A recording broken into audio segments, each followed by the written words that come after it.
नमस्कार दोस्तों, मैं हूं आलोक। स्वागत है आप सभी का आप सभी के अपने ही यूट्यूब चैनल आलोक्स ब्लॉग पर। इस समय कैलेंचो के प्लांट्स जो हैं उनमें खूब अच्छी फ्लावरिंग चल रही है और साल भर में ये 1-2 महीने का जो समय होता है इसी टाइम पर कैलेंचो खिलते हैं। मतलब दिसंबर लास्ट से लेकर और अप्रैल के स्टार्टिंग तक, मतलब मार्च में भी इसके अंदर अच्छे खासे फूल आते रहते हैं। मेरे कैलेंचो में इस समय ये ऑरेंज वाला देखिए खिला हुआ है और काफ़ी सारी कलियां भी बनी हुई हैं। उसी के साथ ये रेड वाला देखिए अभी तो ये खिलना शुरू हुआ है, इसकी कुछ कुछ कलियां ओपन हुई हैं और कुछ अभी तक जो है वो बंद है। बहुत खूबसूरत लगता है ये देखने में, रेड कलर। उसके बाद मेरे पास ये पिंक कलर है। ये सबसे पहले मेरा यही प्लांट खिला है और इसके अंदर देखिए अभी कुछ फ्लावर्स फेड हो रहे हैं, तो मैं बीच बीच में ऐसे हाथ इनके अंदर वो करके इनको निकाल देता हूँ, जिससे ये जो ख़राब फ्लावर्स हैं ये लुक ख़राब करते हैं।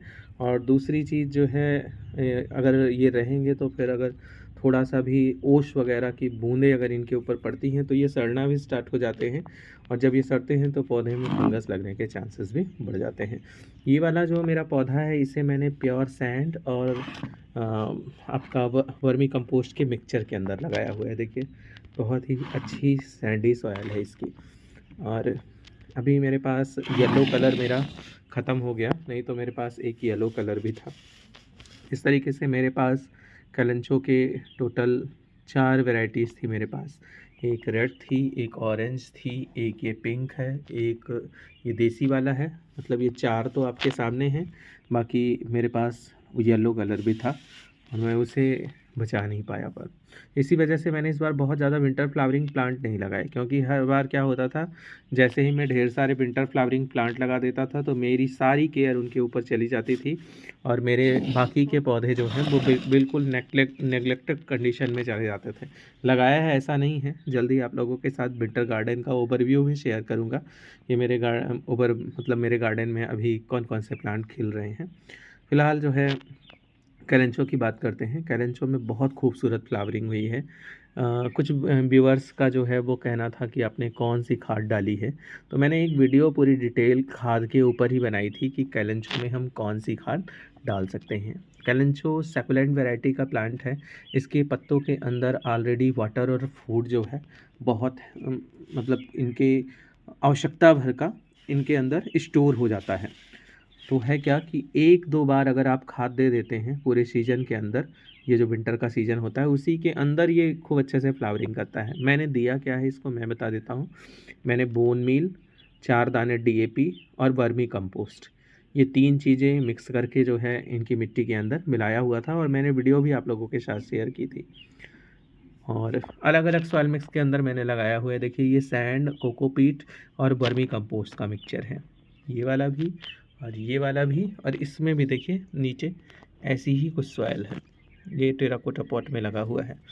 तो मैं और बाकी ये जो है आपका देखिए ये सैंडी सॉइल के अंदर लगा हुआ है और ये वाला भी, इसको भी मैंने प्योर सैंड और कोकोपीट के मिक्सचर के अंदर ही लगाया हुआ है। 3 पॉट ऐसे लगे हुए हैं। तो मैंने फर्टिलाइज़र जो आप लोगों से बताया, वर्मी कंपोस्ट, बोन मील और एक आपका हो गया डीएपी के 4 दाने। यही 1 मुट्ठी वर्मी कंपोस्ट, 4 दाने डीएपी और लगभग 1 चम्मच बोन मील का अगर आप एक पौधे के अंदर डाल देंगे तो फ्लावरिंग स्टार्ट हो जाएगी। बहुत सारे लोग नवंबर से ही कंसर्न पे आ जाते हैं कि मेरा प्लांट खिल नहीं रहा है, फ्लावर्स नहीं आ रहे हैं। तो होता क्या है कि वो जब नर्सरी जाते हैं तो उनको दिखता होगा कि बहुत खिले खिले कैलेंचो के प्लांट उनके पास हैं, या फिर अलग अलग रीजन में रहने वाले यूट्यूबर्स जो हैं, गार्डनिंग यूट्यूबर्स जो हैं, जब वो अपनी वीडियो शेयर करते हैं तो उनके प्लांट खूब अच्छे से खिले रहते हैं। तो भी लोग जो है ये सोचकर परेशान हो जाते हैं, अरे मेरा प्लांट तो खिला नहीं। लेकिन हम लोग जिस नॉर्थ इंडिया के जिस ठंडे वातावरण के अंदर रहते हैं, यहाँ पर कलियाँ बन भले जाती हैं लेकिन खिलती ही आकर इधर ये फरवरी के स्टार्टिंग में, जनवरी के लास्ट से लेकर जो है फरवरी के स्टार्टिंग तक। और उसके बाद अगर आप इनकी समय समय पर डेड हेडिंग वगैरह कर देते हैं, मतलब सूखे हुए फूलों को निकाल देते हैं, कभी कभार पूरी पूरी बंच सूख जाती है उसको आप निकाल देते हैं, तो ये पूरा अप्रैल के लास्ट तक खूब अच्छे से फ्लावरिंग करता है। तो मतलब ये एक ऐसा पौधा है जिसके अंदर पूरे साल लगभग जो है खूब अच्छे से फ्लावरिंग होती रहती है। मतलब ये एक ऐसा पौधा है जिसके अंदर ये 3 महीने जो है वो फ्लावरिंग होती ही रहती है। तो इस चीज़ को लेकर बिल्कुल भी नहीं घबराना है कि मेरे प्लांट ने नवंबर से फ्लावरिंग नहीं स्टार्ट की, दिसंबर लास्ट से की या जनवरी लास्ट से की, या फिर जनवरी के स्टार्टिंग में शुरू हुई या फरवरी में आके मेरे प्लांट फ्लावरिंग पर आए। तो ये हर जगह के वातावरण, वहाँ की सर्दियाँ और वहाँ के गर्म वातावरण पर ये चीज़ें डिपेंड करती है कि हमारे प्लांट किस तरीके से रिजल्ट देते हैं। तो इस चीज़ को लेकर बिल्कुल भी नहीं घबराना कि सारी खाद दे दिया फिर भी मेरा प्लांट फ्लावरिंग पर नहीं आ रहा है। वाता इनके अनुसार जब इनको वातावरण मिलता है, मतलब जो इनके रिक्वायरमेंट के हिसाब से जब वेदर आता है तभी ये प्लांट फ्लावरिंग पर आते हैं। तो ये वेदर बहुत ज़्यादा इफ़ेक्ट करता है फ्लावरिंग को। पहली चीज़ तो आप खाद जो मैंने बताई वो दे दीजिए, और अगर खाद देने के बावजूद फ्लावरिंग पर नहीं आ रहा है तो फिर एक चीज़ ये भी जानिए कि आप थोड़ा सा अपने मन के अंदर धैर्य रखिए, एक समय के बाद ये प्लांट फ्लावरिंग पर आपका भी आ जाएगा।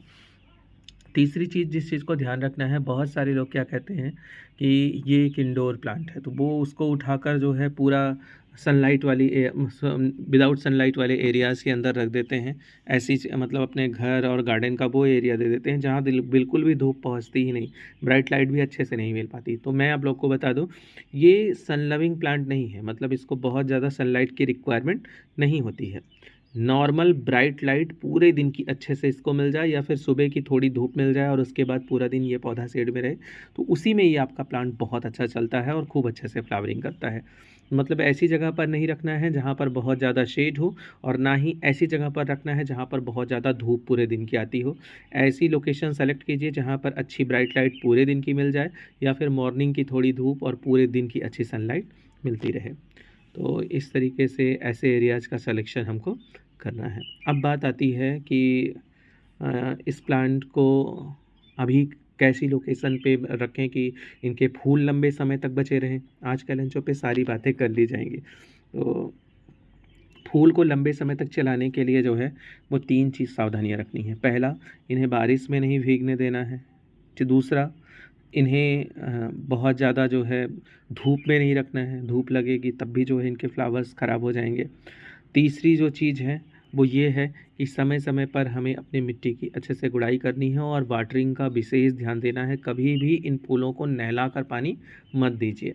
मिट्टी की गुड़ाई अच्छे से करके एरेशन बनाए रखिए जिससे नमी वाष्पित होकर निकलती रहे। और दूसरी चीज़ जो है, बहुत ज़्यादा इनको नहलाकर अगर आप पानी दे देंगे तो नहलाकर पानी देने से होगा क्या कि पौधे आपके फंगस का शिकार होंगे और वो मरने लगेंगे। मतलब पौधों को नहलाकर पानी बिल्कुल भी नहीं देना है। इस चीज़ का आपको बहुत ज़्यादा अच्छे से ध्यान रखना होगा।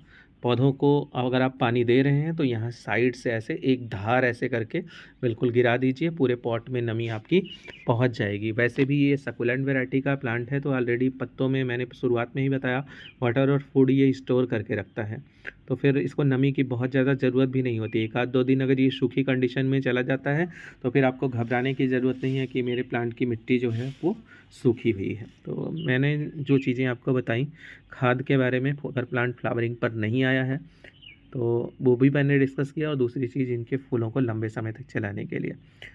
और एक चीज़ मैं और आप लोग को बता दूं, अगर आप इनकी अच्छे से डेड हेडिंग वगैरह कर देंगे ना, तो अभी ये फिर से एक बार इनकी कुछ जिन टिप्स पर, छोटी छोटी टिप्स पर जहाँ अभी देखिए कलियां नहीं बनी हैं उन पर भी कलियां आएंगी। बस जो है अगर समय से इसको फूड्स जो है इसकी रिक्वायरमेंट के हिसाब से अगर आपने दे रखा है और सारे रिक्वायर्ड एरियाज़ आपने प्रोवाइड कर रखे हैं तो ये बहुत अच्छा चलेगा, बहुत अच्छे से फ्लावरिंग भी करेगा और लंबे समय तक करेगा, कई बार करेगा। इस वीडियो को यहीं पर एंड करते हैं, मिलते हैं आप लोगों से किसी नई वीडियो में। तब तक के लिए bye bye and take care.